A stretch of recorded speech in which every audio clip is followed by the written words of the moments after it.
नमस्कार दोस्तों, मैं हरकेश यादव। आज आप सभी लोगों को मैं पेरियार जी की कुछ बातें बताता हूँ जो जाति व्यवस्था और पितृसत्ता के मामलों पर लिखते हैं। वो लिखते हैं कि पति पत्नी नहीं बने एक दूसरे के साथी, यानी कि पति पत्नी न बनिए, बनना है तो एक दूसरे का साथी बनिए। ऐसा देखा जाता है कि जो पति पत्नी का कॉन्सेप्ट है या जो धारणा है वह है ये मनवादी विचारधारा है और इससे बचना चाहिए। वो कहते हैं कि हमें एक दूसरे का साथी बनना चाहिए, यानी कि husband and wife should be mutual friend, यानी कि एक दूसरे का साथी बनना चाहिए। वो लिखते हैं कि विवाहित दाम्पत्यों को एक दूसरे के साथ मैत्री भाव से व्यवहार करना चाहिए।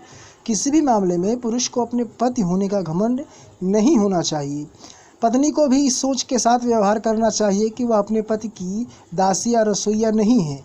विवाहित दंपत्ति को बच्चे पैदा करने में जल्दबाजी नहीं करनी चाहिए। विवाह के कम से कम 3 साल बाद बच्चे पैदा हों तो अच्छा रहेगा। विवाहितों को अपनी कमाई के अनुसार खर्च करना चाहिए। उन्हें उधार नहीं लेना चाहिए, भले ही आय कम क्यों न हो। उन्हें किसी भी तरह थोड़ी सी बचत करनी चाहिए। इसी को मैं जीवन का अनुशासन कहूँगा।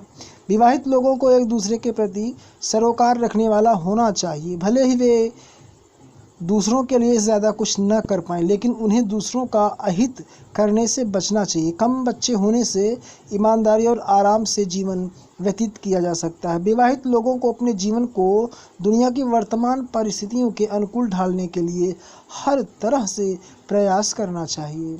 भविष्य में दुनिया कैसी होगी इसे भूलकर उन्हें वही करना चाहिए जो वर्तमान दुनिया में जीने के लिए आवश्यक है। पति और पत्नी जैसे शब्द अनुचित हैं, वे केवल एक दूसरे के साथी और सहयोगी हैं, गुलाम नहीं। दोनों का दर्जा समान है। जिस देश या समाज में प्रेम को स्वतंत्र रूप से फूलने का अवसर मिलता है, वही देश ज्ञान, स्नेह, संस्कृति और करुणा से समृद्ध होता है। जहाँ प्रेम बलपूर्वक किया जाता है वहाँ केवल क्रूरता और दास्ता बढ़ती है। जीवन में एक दूसरे की अपरिहार्यता को समझना एक उदात्त प्रेम की पहचान है। नैतिक आचरण की सीख देने वाली कोई भी किताब या धर्मग्रंथ नहीं सिखाता कि एक बाल वधू को वैवाहिक बंधनों में फंसकर तथा पारिवारिक जीवन में उलझकर पति के संरक्षण की बेड़ियों में कैद रहना चाहिए, जबकि अपनी उम्र के अनुसार वह इसके लिए तैयार नहीं है।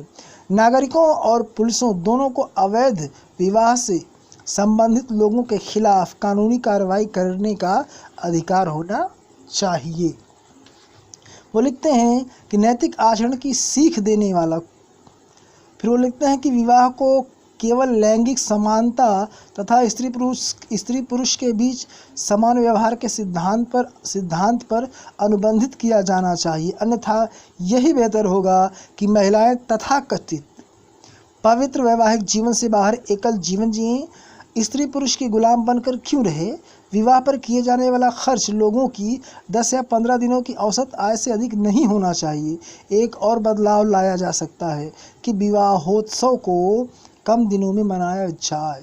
मैं विवाह या शादी जैसे शब्दों से सहमत नहीं हूँ। मैं इसे केवल जीवन में साहचर्य के लिए एक अनुबंध मानता हूँ। इस तरह के अनुबंध में मात्र एक वचन और यदि आवश्यकता हो तो अनुबंध के पंजीकरण के एक प्रमाण की ज़रूरत है। अन्य रस्मों रिवाजों की कहाँ आवश्यकता है। इस लिहाज से मानसिक श्रम, समय, पैसे, उत्साह और ऊर्जा की बर्बादी क्यों करें।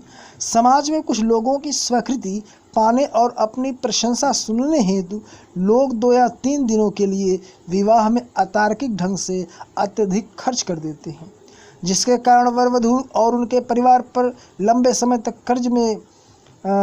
तक कर्ज रहता है और वो कर्ज में डूबे रहते हैं। खर्चीले विवाहों के कारण कुछ परिवार कंगाल तक हो जाया करते हैं। वो कहते हैं कि यदि पुरुष और महिला रजिस्ट्रार कार्यालय में हस्ताक्षर करके या घोषणा कर देते हैं कि वे एक दूसरे के जीवन साथी बन गए हैं तो यह पर्याप्त है। मात्र एक हस्ताक्षर के आधार पर किए गए ऐसे विवाह में अधिक गरिमा, लाभ और स्वतंत्रता होती है। हमें विवाह के पारिवारिक या यूँ कह लें कि हमें विवाह के पारस्परिक रीति रिवाजों का पालन करने की ज़रूरत नहीं है। समय और समाज के मिजाज तथा ज्ञान में हो रही वर्तमान वृद्धि के अनुसार ही रीति रिवाज स्थापित किए जाने चाहिए। यदि हम सदा के लिए किसी विशेष काल के तौर तरीकों का पालन करते रहे तो स्पष्टतः हम ज्ञान के मामले में आगे नहीं बढ़ पाएंगे, पिछड़ जाएंगे। आत्माभिमान विवाह परंपरागत रूप से चली आ रही प्रथाओं पर प्रश्न उठाने और उन्हें चुनौती देने के लिए शुरू किए गए हैं। विवाह से केवल वर वधू का ही सरोकार नहीं होता है, यह राष्ट्र की प्रगति के साथ जुड़ा होता है। इसलिए हमें पति और पत्नी के कॉन्सेप्ट से बाहर निकलकर एक दोस्त के कॉन्सेप्ट में प्रवेश करना चाहिए।